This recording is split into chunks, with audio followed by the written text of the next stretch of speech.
अगर आप इन्वेस्टमेंट बोलते हो तो लोगों के दिमाग में इक्विटी आता है, डेट आता ही नहीं है। मेरे हिसाब से डेट से ज़्यादा सिंपल कुछ एसेट क्लास है नहीं। डेट का जो एक एसेट एलोकेशन में रोल है दैट इज़ सुप्रीम, वो आप वहाँ से ले नहीं सकते। ग्लोबल मार्केट्स में भी देख लीजिए, जितने डेवलप्ड मार्केट्स होते हैं वहाँ पे एसेट एलोकेशन का बहुत बड़ा रोल है compare to individual asset.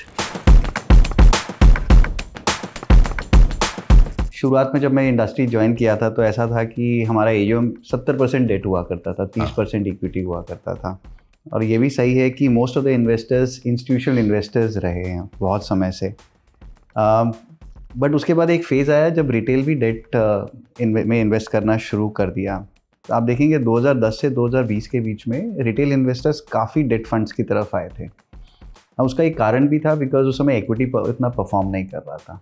Last 5 साल से हमने देखा है इन्वेस्टर्स इक्विटी की तरफ ज़्यादा बढ़ गए हैं। सो अभी जो गैप हो गया है, जो 30-70 था वो उल्टा हो गया, 70-30 हो गया है। तो डेट अब है ना 30% रह गया है म्यूचुअल फंड का। और कहीं ना कहीं ना ये एसेट एलोकेशन को भी दर्शाता है कि लोगों के दिमाग में अभी इक्विटी इन्वेस्टिंग, अगर आप इन्वेस्टमेंट बोलते हो तो लोगों के दिमाग में इक्विटी आता है, डेट आता ही नहीं है। कुछ गलतियां मेरे ख्याल से इंडस्ट्री की भी है कि इंडस्ट्री ने कभी वो कोशिश नहीं की। जो म्यूचुअल फंड सही है, एक जो डायलॉग था इन्वेस्टर के साथ इक्विटी के लिए, वो डायलॉग कभी डेट में किया नहीं। मेरे लिए सबसे जो मुझे हमेशा परेशान करती है बात, वो ये है कि इन्वेस्टर्स को जब भी बात करूं डेट की, वो समझते हैं तो बहुत ही कॉम्प्लिकेटेड एसेट क्लास है। अब मेरे हिसाब से डेट से ज़्यादा सिंपल कुछ एसेट क्लास है नहीं। एकदम सिंपल स्टेडी रिटर्न रहता है डेट का। इक्विटी है जहाँ वोलेटिलिटी रहती है, कभी आपको नेगेटिव रिटर्न आता है, कभी पॉजिटिव आता है।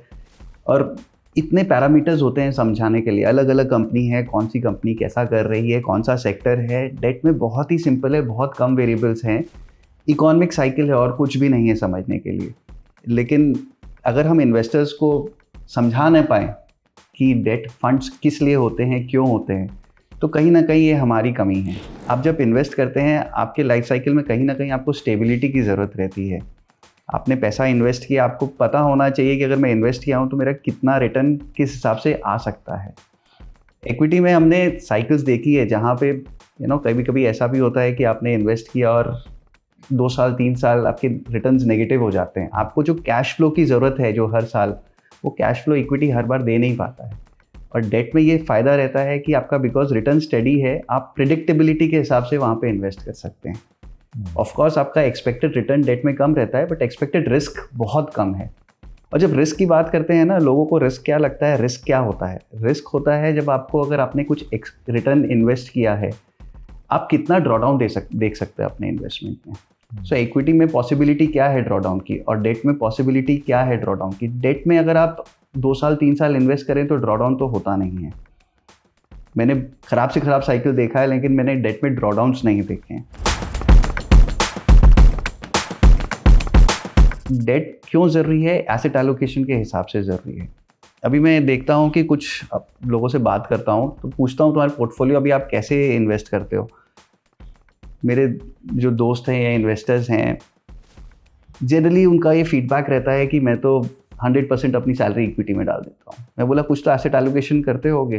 बोले नहीं, एसेट एलोकेशन करने की क्यों ज़रूरत है। दिक्कत है मेमोरीज इतनी शॉर्ट है लोगों की कि लोगों ने पास्ट ढंग से पढ़ा नहीं है, देखा नहीं है।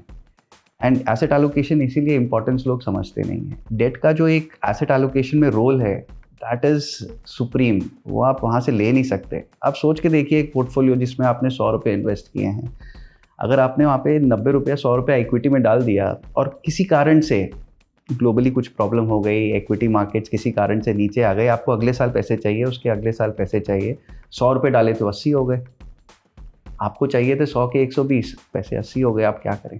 यही अगर आपने एसेट एलोकेशन किया होता, जहाँ पे आपने अगर 50% या 40% डेट में डाला होता, बाकी इक्विटी में डाला होता, आपके कम से कम 100 रुपये तो रहते। और जब साइकिल अच्छी होगी तो इक्विटी भी पैसा बना के देगा, डेट भी पैसा बना के देगा। तो एसेट एलोकेशन मेरे ख्याल से एक इम्पॉर्टेंट जगह है जहाँ पे debt from a portfolio perspective has a very high value.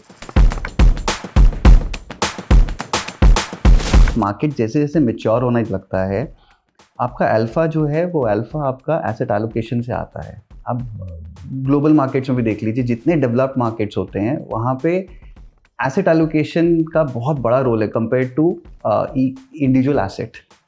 Because individual asset में आपका जो मेच्योर्ड मार्केट में आपको अल्फा जनरेट करना है, इन्फॉर्मेशन आर्बिट्राज खत्म हो गई है और आपको अल्फा जनरेट करना है तो वो मुश्किल हो जाता है।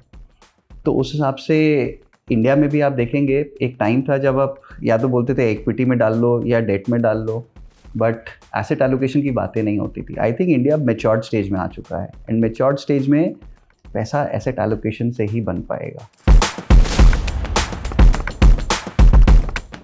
तो मेरे हिसाब से 3 तरह का एसेट एलोकेशन होता है। पहला एसेट एलोकेशन होता है जहाँ पे आप एक्टिवली चेंज करते हो एसेट को। आप कब इक्विटी में ज़्यादा पैसा लगाना है, कब डेट में ज़्यादा पैसा लगाना है, कब गोल्ड में ज़्यादा पैसा लगाना है, वो आप एक कॉल लेते हो। वो कॉल इंडिविजुअल अपने हिसाब से ले सकता है, एक फ्रेमवर्क के हिसाब से भी आप कॉल ले सकते हो। That is I think the best way to allocate assets. जैसे 2020 में इक्विटी कोविड में बहुत ज़ोर से गिरा। अगर उस समय किसी ने एसेट एलोकेशन के हिसाब से अपने फ्रेमवर्क के हिसाब से डाला होता, बहुत से एसेट एलोकेशन फंड से जिन्होंने किया ऐसा, आपका एक्सपीरियंस इक्विटी में बहुत अच्छा रहता। 2020 में अगर किसी ने क्रेडिट में पैसा डाला होता और उस समय क्रेडिट पे बहुत फियर थे, बहुत अच्छा आपको रिटर्न आता। और यही अगर 2007-2008 में अगर इक्विटी में पैसा डाला होता, 2004 तक कुछ रिटर्न नहीं आए। सो एसेट एलोकेशन वैल्यूएशन के हिसाब से अगर चेंज होता रहे, कब कितना डेट लेना है, तो I think that is the best way to manage asset. तो सेकेंड इज आप उसको स्टैटिक रखिए। आप बोलिए कि मुझे नहीं पता, मुझे नहीं समझ में आता, तो मैं एक काम करता हूँ, मैं एक अपना रेशियो मैनेज कर लेता हूँ कि अगर मुझे 40% डेट में डालना है, 60% इक्विटी में डालना है, तो मैं डिसिप्लिन्ड वे में वो करता रहूँगा। चाहे मार्केट ऊपर हो चाहे नीचे हो, मुझे कोई फ़र्क नहीं पड़ता, मैं 60-40 मेंटेन करूँगा। जब मैं 60-40 मेंटेन करूँगा, इसका मतलब क्या हुआ, अगर इक्विटी ऊपर जा रहा है तो 60 से 70 हो जाएगा, वो 10 में बेच दूंगा और वापस मैं 60 पे आ जाऊँगा। तो बिकॉज मैं 60-40 मेंटेन कर रहा हूँ, अपने आप जब मार्केट्स ऊपर जाते हैं, मेरा अपने आप धीरे धीरे सेलिंग होती रहती है, और जैसे जैसे मार्केट नीचे आते हैं मैं अपने आप धीरे धीरे बाय करता रहता हूँ। तो that is the second way. Third way है जहाँ पे मैं बोलता हूँ मैं शुरुआत में जो पैसे हैं वो मैं 60-40 या कोई भी एक रेशियो में इन्वेस्ट करूँगा, और उसके बाद मैं देखूंगा नहीं कि उसका फाइनल रेशियो कहाँ पर है। तो मैं 60-40 में जब भी मैं पैसे इन्वेस्ट करूँगा 60-40 में करूँगा।